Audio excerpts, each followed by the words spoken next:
kinfanzaka nangamanitra mibebaya narilino mivaovao mafaly mibebaya narilino mivaovao mafaly però mi panompo nito alleluia alleluia alleluia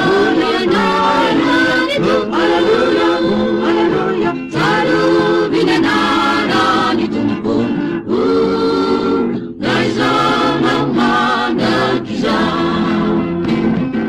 tunga pamaranci alleluia alleluia alleluia alleluia alleluia ambuni ni rafi redemna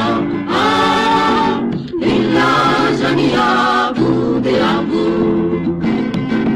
Tumisi mituga mitu Alleluia, Alleluia, Alleluia, Alleluia, Alleluia, Alleluia Damio di caisi miteri Dall'ani di sani da danni Indamisi fami anzumafi Agnane fitan Gefakal kinfanzaka nangamanitra mibebaya narilino mivaovao mafaly mibebaya narilino mivaovao mafaly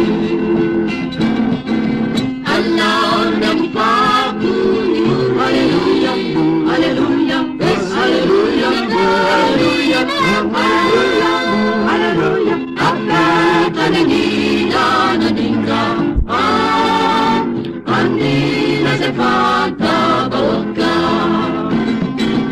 Innuma vieni, alleluia, alleluia, alleluia, alleluia, alleluia, alleluia. Chissà rinirati zicchia, mia ne fanno bene zicchia.